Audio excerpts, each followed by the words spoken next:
Olá pessoal, bom dia, boa tarde, boa noite a todos os senhores que são inscritos no nosso canal Anotações de Processo Civil. Se você ainda não é, eu sou o professor Arthur Vieira e depois que eu concluí o meu doutorado em Direito Processual, eu resolvi me dedicar a esses veículos de comunicação para que eu pudesse transmitir aos senhores conhecimento jurídico de qualidade e de forma gratuita. Aqui eu vou pontuar o meu e-mail de contato para que eventuais interessados possam estabelecer um contato mais direto. Inclusive, nós podemos eventualmente considerar a hipótese de publicar um artigo científico em conjunto, tá certo? Bom, gostaria de pontuar também com os senhores o nosso canal no YouTube. Se você ainda não é inscrito, basta clicar no ícone do livro que fica no canto inferior do vídeo para que você se inscreva. Sugiro também que você clique no ícone do sininho para que você possa ativar as notificações dos vídeos que são constantemente disponibilizados por aqui.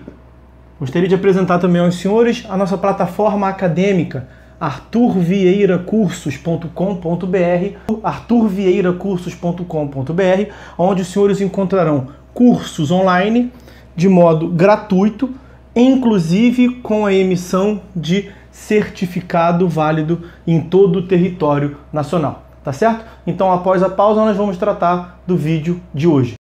Vamos lá, meus amigos, continuar a análise do nosso livro Anotações de Teoria Geral do Processo pelo tópico da jurisdição voluntária. Vamos a ela. Efetuo a leitura das minhas palavras. Questão tormentosa para o direito processual consiste em definir se a atividade de jurisdição voluntária se enquadra como jurisdição. Já houve quem afirmasse que jurisdição voluntária não seria nem jurisdição nem voluntária.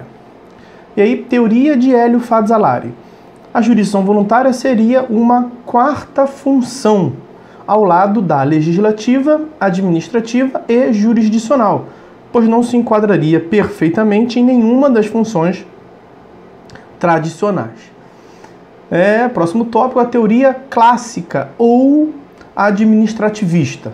Seria, segundo Frederico Marques, materialmente administrativa e subjetivamente judiciária, sendo uma atividade administrativa do Poder Judiciário, destinada a tutelar direitos individuais em determinados negócios jurídicos, segundo previsão taxativa da lei. A jurisdição voluntária teria natureza de função administrativa, o que se concluiria por exclusão, uma vez que não possuiria natureza legislativa, pois não edita normas gerais e abstratas, nem jurisdicional, pois, item A, não compõe lide, item B, não há substitutividade, e item C, não possui natureza declaratória, mas constitutiva, uma vez que cria situações jurídicas novas. Não haveria processo, mas procedimento, como consta dos artigos 1103 e 1104 do Código de Processo Civil vigente. Nem partes mais interessados, como se vê dos artigos 1104, 1105 e 1107 do novo Código de Processo Civil. Não há processo, mas procedimento. Não há lide, mais controvérsia. Não há partes mais interessados. Não incide o princípio dispositivo, mas sim o inquisitório. Não há legalidade estrita, pois pode o juiz decidir por equidade. A jurisdição voluntária seria, então, uma atividade exercida pelo Poder Judiciário de administração pública de interesse privado. Alguns interesses privados somente produzem efeitos válidos mediante a intervenção e chancela do Judiciário. De acordo com Humberto Teodoro Júnior, na jurisdição voluntária, o juiz realiza a gestão pública em torno de interesses privados, existindo um negócio jurídico processual envolvendo o juiz e os interessados, em que não há lide ou partes. Na jurisdição voluntária, o juiz não exerce função jurisdicional, sendo sua atividade assemelhada à função do tabelião, atribuindo eficácia ao negócio jurídico. Demanda previsão taxativa em lei, como se dá com a separação, o divórcio, a alienação de bens do incapaz, etc. Seria, então, um ato de integração da vontade. E aí eu vou efetuar a leitura de uma passagem doutrinária, cuja referência bibliográfica está na tela aí para os senhores. Entre aspas. Os procedimentos de jurisdição voluntária são atinentes somente à administração judicial de interesses privados não litigiosos.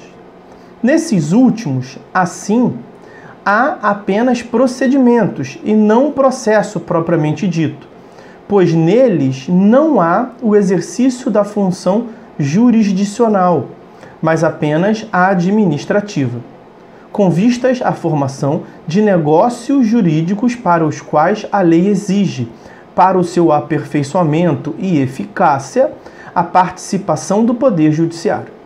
São exemplos clássicos a nomeação de tutores e as autorizações judiciais para a venda de bens de menores, entre outros. E aí uma próxima teoria é a teoria revisionista ou jurisdicionalista, que defende que trata-se de exercício de função jurisdicional propriamente. É a corrente melhoritária, mesmo que não seja majoritária do ponto de vista quantitativo. Importante estudo do professor Leonardo Greco. Os argumentos expostos pela teoria clássica para recusar a natureza jurisdicional da jurisdição voluntária são, todos eles, respondidos. Se não, vejamos. Primeiro argumento, a ausência de lide. A presença da lide é um fenômeno metajurídico, como vimos acima, e não essencial, mas acidental para a caracterização da jurisdição. Além disso, há casos de jurisdição voluntária em que pode haver lide, inegavelmente, como se passa com a interdição. Item B, segundo argumento, a substitutividade. Há atividade substitutiva das partes na jurisdição voluntária, na medida em que o negócio jurídico não produzirá efeitos válidos sem a intervenção judicial, e essa atividade não compete originariamente ao juiz, que substituirá, por força de comando normativo expresso, a atividade das partes. Ademais, o juiz atua como terceiro imparcial, o que não se passa com o Estado à administração. E item C, a natureza declaratória. O judiciário atua direitos pré-existentes, declaração, para efetuar as alterações nas situações jurídicas, Constituição. Exemplo, separação, divórcio. A decisão da jurisdição voluntária não forma coisa julgada, mas isso também ocorre com a decisão cautelar e não se nega sua natureza jurisdicional. Não são todos os provimentos judiciais que formam coisa julgada. Importante registrar que, segundo Fred Didier, as decisões judiciais proferidas quando do exercício da jurisdição voluntária são capazes de alcançar a coisa julgada material. Temos o julgamento do recurso especial 1.412.260, 1.412.260 do STJ. Os defensores da teoria revisionista criticam os defensores da teoria clássica por não justificarem cientificamente a razão pela qual se incluiria a jurisdição voluntária na função administrativa, o que se fazia por exclusão. Afirmava-se o distanciamento desta atividade em relação às funções legislativa e judicial, mas não se enquadrava nas características da função administrativa, que é a busca do bem-estar geral, de execução concreta dos preceitos legais.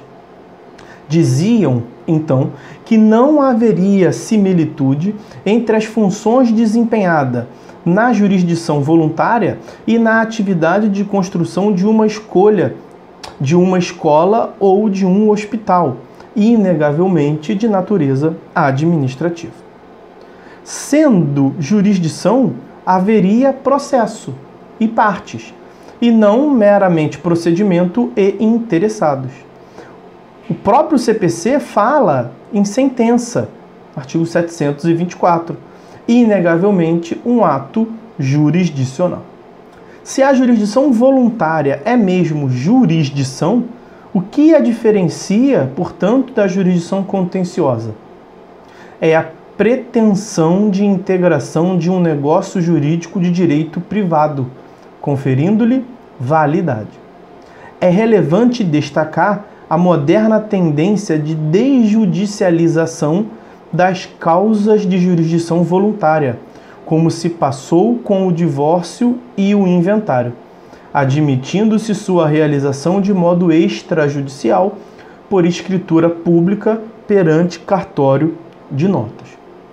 Próximo item, características próprias da jurisdição voluntária. Primeira característica, inquisitoriedade. A inquisitoriedade é uma exceção à inércia da jurisdição. Exemplo, artigo 738 do CPC, arrecadação de herança jacente. Um outro exemplo, artigo 744 do CPC, arrecadação de bens dos ausentes. E o artigo 746 do CPC, convocação para retirada de coisa vaga depositada. Segunda característica, a adequação do procedimento às peculiaridades da causa. Artigo 723, parágrafo único do CPC, que trata de um abrandamento da legalidade estrita. E a terceira e última característica é a decisão por equidade. A decisão por equidade significa um abrandamento também da legalidade estrita e está no artigo 723, parágrafo único do CPC. O juiz pode valer-se de critérios de conveniência e oportunidade, discricionariedade. Exemplo, guarda compartilhada, que surgiu por orientação jurisprudencial em jurisdição voluntária e transformou-se em lei. Então essas foram as considerações a respeito da jurisdição voluntária. Vou fazer um corte no vídeo por aqui e a gente continua no próximo vídeo, como está na tela aí para os senhores, a respeito dos escopos da jurisdição. Fiquem todos com Deus. Até uma próxima.